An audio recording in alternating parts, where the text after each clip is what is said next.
الحمد لله وحده والصلاة والسلام على من لا نبي بعده أما بعد فقد قال الله تبارك وتعالى في كلامه المجيد والفرقان الحميد أعوذ بالله من الشيطان الرجيم فطرة الله التي فطر الناس عليها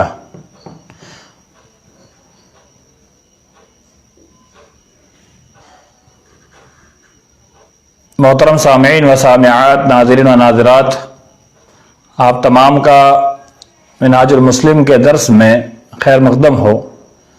اس سے پہلے تسلسل کے ساتھ منہاج المسلم کا درس چل رہا تھا، درمیان میں کافی دن رک گیا، دوبارہ اس کو شروع کیا جا رہا ہے۔ 42واں درس آج ہوگا، جس کا عنوان ہے فطرت کے آداب۔ آپ کے سامنے قرآن مجید کی آیت تلاوت فرمائی، فطرت اللہ التی فطر الناس علیہا، کہ اللہ رب العالمین نے انسان کو فطرت بنائی جس پر انسان فطر الناس علیہا، جس پر لوگ چل رہے ہیں۔ تو فطرت سے مراد فطرت اسلام ہے۔ اس کے کچھ آداب احادیث میں بتلائے گئے ہیں، جن کی طرف آپ کی رہنمائی کرنا چاہتا ہوں۔ اللہ کے رسول صلی اللہ علیہ وسلم نے حدیث میں فرمایا فطرت کے تعلق سے، یعنی اسلام کی فطرت، وہ ختنہ کرنا یہ اسلام کی فطرت ہے۔ ختنہ کہتے ہیں کس کو ہے؟ شرمگاہ کے اوپر کے حصے کی چمڑی کو نکال دینا، اس کو ختنہ کہتے ہیں۔ اور اس کے طبی بہت سے فوائد ہیں۔ آج کے اس دور میں عالمی پیمانے پر دیکھا جائے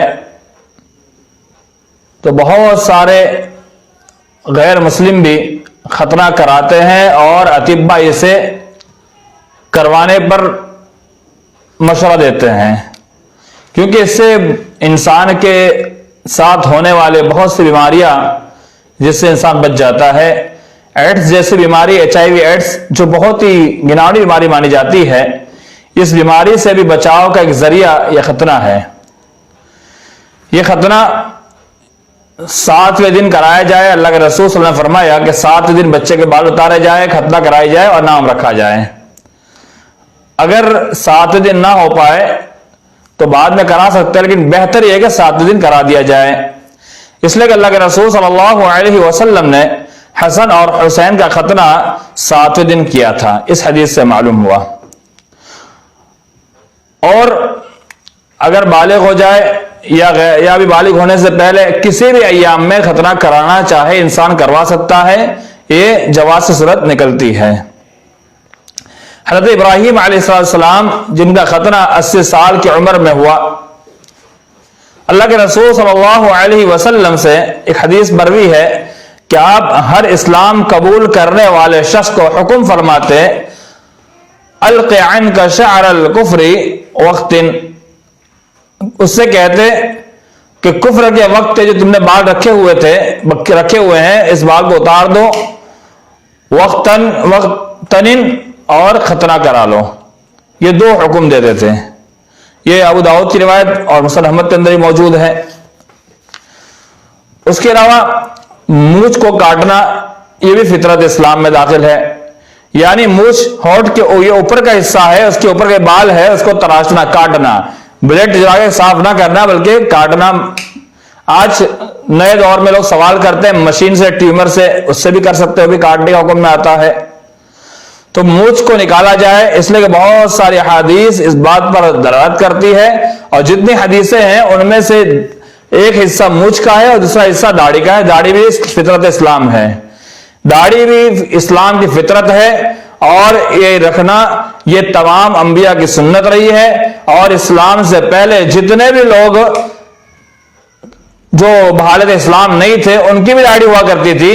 فرعون کے تعلق سے آتا ان کی داڑھی تھی، اور بہت سارے واقعات ملتے ہیں کہ جن کی داڑھی کے ثبوت ملتے ہیں۔ تو داڑھی یہ اسلام کی فطرت ہے، اسے ہم فطرت سمجھ کر کے اسے میں رکھنا ہر ایک کے لیے ضروری ہے۔ آئیے کچھ احادیث دیکھتے ہیں۔ اللہ کے رسول صلی اللہ علیہ وسلم نے ارشاد فرمایا، जुज़्ज़ु शवारिबा वारखुल लिहा खालिफुल मजूसा। सही मुस्लिम की रिवायत कि मूछों को तराशो, मूछों को काटो और दाढ़ी बढ़ाओ और मजूसों की मुखालिफत करो। यानी मालूम हुआ मूछ बड़ी रखना, दाढ़ी काट देना, यह मजूसों की मुशाबियत है। एक रिवायत और जो सही बुखारी से मुस्लिम के अंदर, खालिफुल मुशरिकीन अहफुश शवारिबा व अअफुल लिहा, कि मुशरिकीन की मुखालिफत करो मूछ को काट करके और दाढ़ी को बढ़ा करके। यानी अगर दाढ़ी इंसान काटता है और मूछ बढ़ाता है तो मुशरिकीन की मुशाबियत हुई। एक हदीस अल्लाह के रसूल सल्लल्लाहु अलैहि वसल्लम ने फरमाया बाल के ताल्लुक से, नहा रसूलुल्लाह सल्लल्लाहु अलैहि वसल्लम अनिल क़ज़अ, कि अल्लाह के रसूल सल्लल्लाहु अलैहि वसल्लम फरमाया क़ज़अ से बचो। यानी ये बाल जो कटवाए जाते हैं यहां से, ऐसे बाल जो एकदम बिल्कुल छोटे बड़े बड़े करवाए जाते हैं, आज मॉडर्न दौर के अंदर जिसे स्टाइलिश समझा जाता है, ये फ्रांचिस कट जिसे कहा जाता है। और फ्रांस के सदर ने जब हुकूमत, वहां की हुकूमत ने जब अल्लाह के रसूल सल्लल्लाहु अलैहि वसल्लम की बेइज्जती की तो उस वक्त हम लोग बड़े बुखला गए। लेकिन आले पैमाने पर देखा जाए तो बहुत से मुसलमान फ्रेंच करने में मुब्तला है, तो उस कट का बाइकाट कौन करेगा। तो ये क़ज़अ कहते हैं, थोड़े थोड़े बाल उतार लेना, ये क़ज़अ है। इससे अल्लाह के रसूल ने मना फरमाया, नहा। और एक कायदा याद कर लीजिए, अल-अम्र यक़्तज़िल वुजूब व नही यक़्तज़िल तहरीम, कि अम्र जो है वुजूब बदात करता है और जितनी नई है जिसमें मना किया गया करने से वो सारी के सारे हुर्मत बदात करती है, यानी हराम इसमें हुक्म आता है।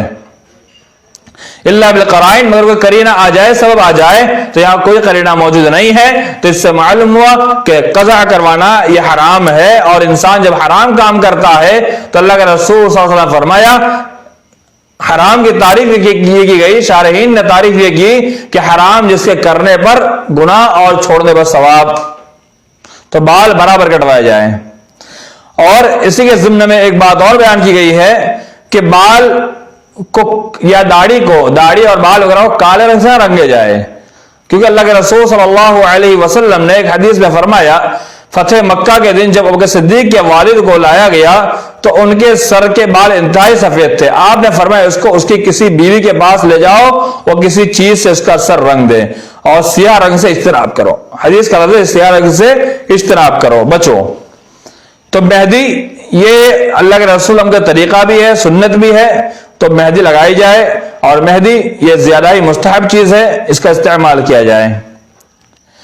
अल्लाह के रसूल सल्लल्लाहु अलैहि वसल्लम फरमाया, मन कान लहू शअरुन फलयुकरिमहु, हदीस में आया कि जो कोई बाल रखे तो उसकी ताजीम करे। यानी बाल हमने अगर रखे हैं तो उस बाल की ताजीम करे, यानी इसको तेल लगाए, कंघी करे और संभाल कर रखे। ऐसा नहीं इधर बाल आधे उड़ रहे हैं, इधर आधे जा रहे हैं, और बेढंगे बाल रख करके निकलने को आज खाकसारी कहा जाता है। बे इंतहाई यह घटिया बात है। अल्लाह के रसूल ने फरमाया, अबू दाऊद की रिवायत अबू सर अहमद की, मन कान लहू शअरुन फलयुकरिमहु, कि जो शख्स बाल रखे चाहिए उसकी ताजीम करे, उसकी इज्जत करे।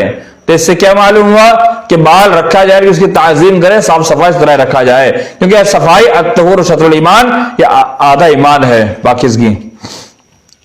चौथी चीज, 2 और 3 में दाढ़ी मुद्दन आ गए। तीसरी चीज, बगल के बाल उखाड़े। बगल के अंदर बाल बड़े हुए हैं, उसको उखाड़ लिया जाए, क्योंकि नापाकी है, गंदगी है। और मैंने हदीस अभी पेश की, अत्तहुर शत्रुल ईमान, के पाकीज़गी आधा ईमान है। और इन्नल्लाह युहिब्बुत तव्वाबीन व युहिब्बुल मुतत्तहिरीन, अल्लाह ताला तौबा करने वाले और मुतहिर जो पाकी हासिल करने वाले को पसंद करता है। और अल्लाह रब्बुल आलमीन ने कहा, वसियाबका फतहिर, ऐ नबी सल्लल्लाहु अलैहि वसल्लम आप अपने कपड़ों को पाक कर लीजिए। तो इससे क्या मालूम हुआ कि पाकी ये इंतहाई अच्छी चीज है और इसे हमेशा हमें रखना चाहिए। और पाकी के बगैर हमारे दीन शरीयत भी अधूरी नजर आती है। इसलिए कि शरीयत के जितने भी इबादत के मामले हैं उन सारे के सारे जो पाकी को अफजल रखा गया है। और जितनी किताबें फिक्र के अबवाब में लिखी गई है, यानी फिक्र के अबवाब पर जो जिसको तरतीब दी गई है, सारी के सारी तहारत से शुरू की जाती है। तो तहारत को बड़ी अहमियत दी गई है। तो बगल के बाल को निकालें और उसको साफ कर लें।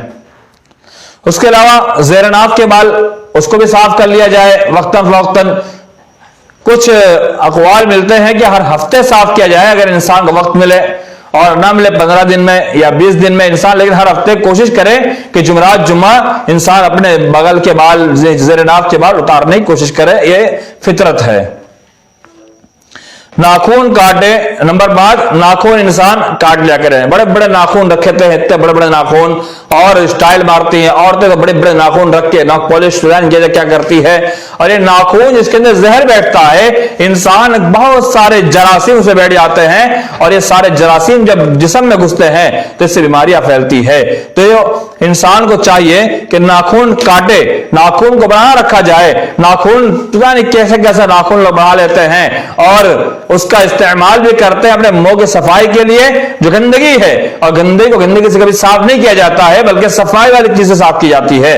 तो नाखून को उतार लिया करें, ये नाखून को काट लेना चाहिए। और मुस्तहब यह है और तरीका यह है कि दाहिनी जानिब से शुरू किया जाए। और एक तरीका बतलाया जाता है, वो ये कि इस उंगली से नाखून काटना शुरू करे, फिर ये फिर इधर आ जाए, इधर इधर इधर, फिर इधर फिर इधर, तो इस तरह से काटे जाए। और पैर के नाखून छिट्टी उंगली से लेकर के दाहिनी तरफ से बाएं तरफ चला जाए। तो ये तरीका नाखून काटने का है। इसलिए अल्लाह के रसूल सल्लल्लाहु अलैहि वसल्लम का फरमान है कि जितनी भी आप अच्छी चीजें होती वो सारे के सारे दाएं तरफ से शुरू करते। और जितनी भी चीजें हैं ये फितरत की चीजें हैं, इन सारी की सारी चीजों के अंदर हम अल्लाह के रसूल सल्लल्लाहु अलैहि वसल्लम के तरीक़ा कार को हम आगे रखें। इसलिए अल्लाह का फरमान वमा आताकुमुर रसूल फखुदूहु वमा नहाकुम अन्हु फंतहू, कि जो कुछ तुम्हें अल्लाह के रसूल सल्लल्लाहु अलैहि वसल्लम करने का हुक्म दे उसे कर लो, और जिससे रोक दे उसे रुक जाओ। अब अगर हम अपनी मनमानी करेंगे तो मन आमिला अमलन लैसा अलैहि अमरुना फहुव रद्दुन, अल्लाह के रसूल सल्लल्लाहु अलैहि वसल्लम ने फरमाया मन आमिला अमलन, कि जिसने कोई ऐसा काम किया लैसा अलैहि अमरुना, जो हमारे मामलात में से नहीं है, हमारी दीन में से नहीं है, फौरद्दुन, वो सारे के सारे मरदूद है। सही बुखारी सही मुस्लिम की रिवायत। तो आपके सामने जो बातें मैंने पेश की वो सारी के सारी अल्लाह के रसूल सल्लल्लाहु अलैहि वसल्लम के तरीक़ा कार से है। इस हदीस के अल्फाज के साथ है जो आपके सामने पेश कर दूं।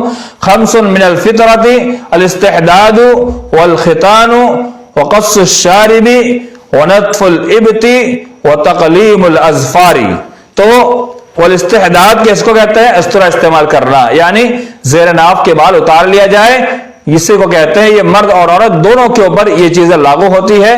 तो इसके अंदर बढ़ चढ़ करके हिस्सा लेना चाहिए। और दाढ़ी और मूछ का मसला मर्द के लिए है, औरतों के लिए मसला नहीं है। नाखून काटने का मसला, ज़ेर-ए-नाफ के बाल खतना, और ये सारे के सारे मसाइल ये मर्द हजरात और औरत दोनों के लिए आते हैं। और बाल को बड़े रखने के लिए औरतों कहा गया है बाल ना काटे, मर्द को चाहिए कि बाल कटवा सकता है, अगर बड़े रखता है तो उसकी हिफाजत करें।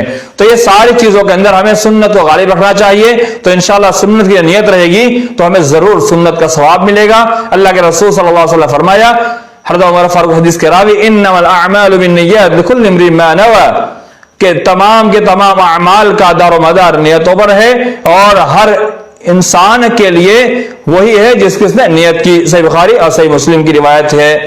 तो इस हदीस से मालूम हुआ कि हम नियत सुन्नती करें, इंशाअल्लाह हमें जरूर अजर मिलेगा, सवाब मिलेगा, और अल्लाह के हम इंशाअल्लाह अजर अजीम के मुस्तहिक होंगे। अल्लाह ताला तमाम मुसलमानों को फितरत के मुताबिक चलने की तौफीक अता फरमाए। अगला दर्स इंशाअल्लाह सोने के आदाब के ताल्लुक से होगा। फिर मिलेंगे इंशाअल्लाह अगले दर्स में। अस्सलामु अलैकुम व रहमतुल्लाहि व बरकातुहू।